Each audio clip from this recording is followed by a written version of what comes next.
moving on to your Ginebra stint, it's like the favorite of the fans, of course, since yeah, Ginebra's the crowd favorite.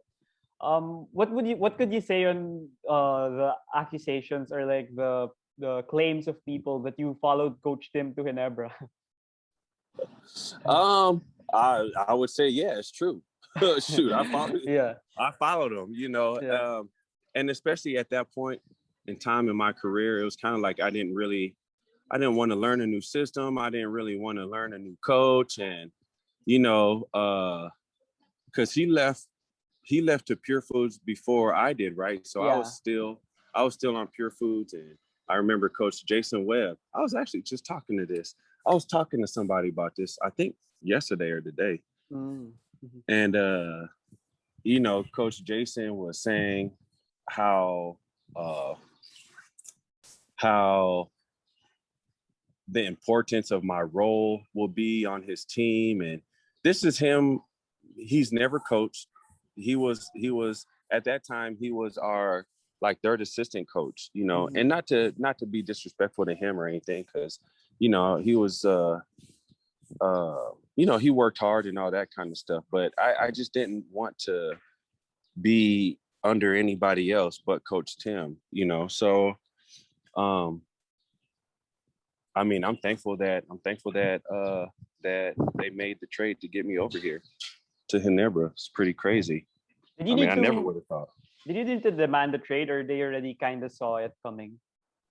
Um, well, to be honest, I told them how I felt. Like I didn't want to play for any other coach. Hmm. Um, but it's really hard for a player to demand for a trade. Yeah, But I just told them how I felt. I was honest. I think that's one of the reasons why too the management likes me so much, just because I'm upfront honest. yeah. They know I've made a huge sacrifice for the teams that I've been on. And plus I'm funny. For uh sure, for sure. Yeah, and I'm a chemistry guy too. yeah. So I just told them how I felt, and luckily I was able to get traded. It worked out. Yeah. How about moving on to Ginebra? Like, I'm pretty sure you know that the last championship before Justin Brownlee came there was around 2008. It was a really long time until Coach Tim and your group came in there and won the championships with Justin in the Governor's Cup first, and then Commissioner's Cup, and then most recently the All Filipino Conference. What was the most important, or what are the important aspects on why you believe the team overcame the hump finally with Justin and beating Meralco in the finals? I'll tell you right now, it was the culture. Oh, It was the culture. That's it. Coach Tim came in here, uh, changed the culture around, and literally just like that, we were able to win. Um, I mean, that's just what Coach Tim does. He's able to have his team buy into his vision, and as soon as you have the team buy in, I mean, it's easy, yeah. like it's easy to be at the top if everybody buys in. Now Mhm. that still doesn't guarantee a championship, but I mean, it's the path to a championship is a lot easier rather than having a team that doesn't believe, that don't want to be there. You know what I mean? That's just playing basketball just to play basketball. Like, Mhm. he had us believe in each other. He had us all wanting the best for each other. He had us all wanting the best for the ball boys, for everybody's families. You know what I mean? And that's the culture that he set. Like, we can't just miss practice just because we're sick, or just because we're injured. We can't miss practice. You know what I mean? Like, no, nope. No You're there at excuses. practice. Like, you would Mhm. have to be in the hospital Yeah, to, you know what I mean? yeah. Um, and again, there's no secret. It's the culture that he sets, is why he's so successful. So how about Justin Brownlee? Like, people have their own personal explanations. Like when he came here, he replaced Paul Harris, and they were kind of disappointed because Paul was really great in the first game he played with you guys before breaking his hand, and Justin Brownlee was cramping up, I believe, in like the practices, the early practices, and people were kind of like, why did we get this guy? Right, We right. wanted Paul Harris na lang compared to Yeah. him. So how about you? What were your thoughts Zoom. about I'm it? on the Zoom interview.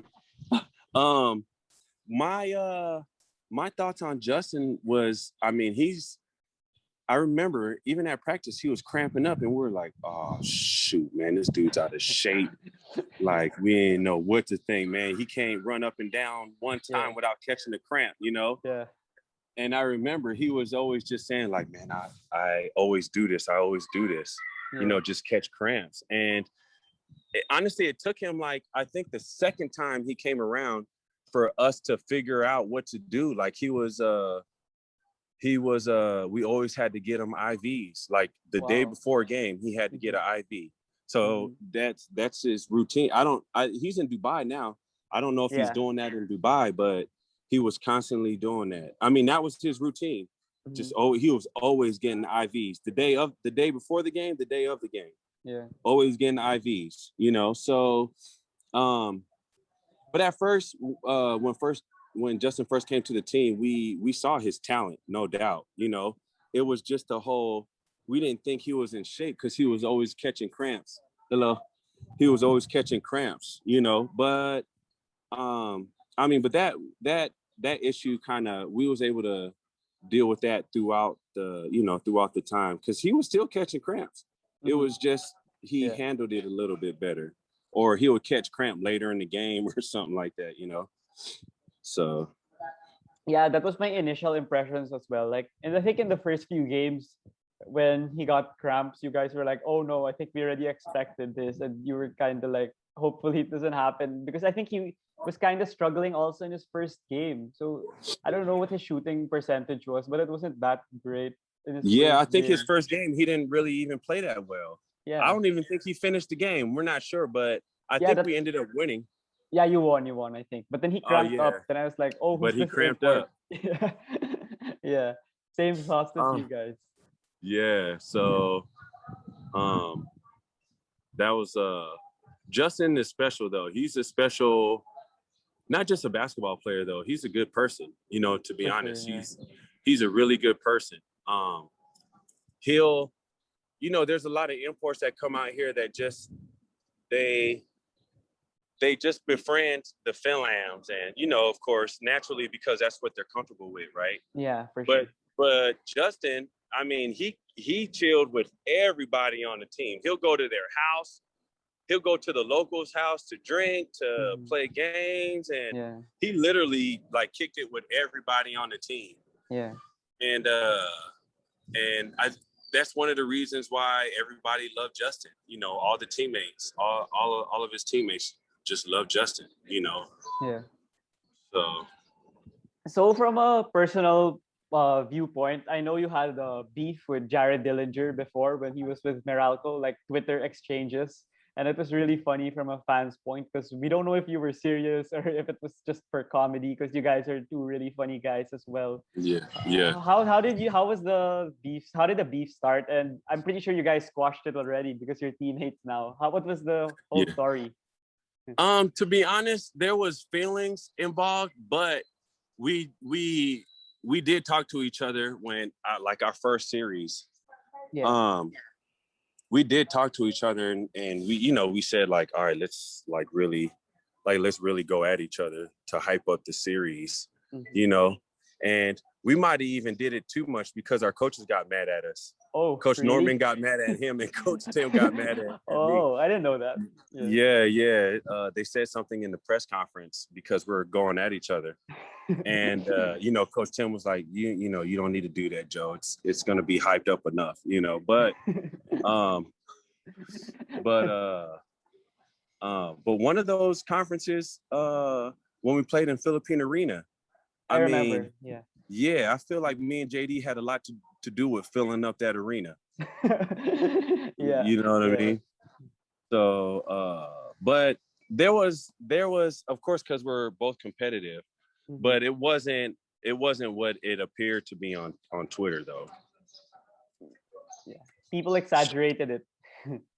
Yeah. People really believed in that. But again, it was It was real, just not as like we weren't really gonna like fight each other or any. I don't even remember the stuff we were saying. But as far as winning the championship and going at each other, you know, like that part was really real. Yeah.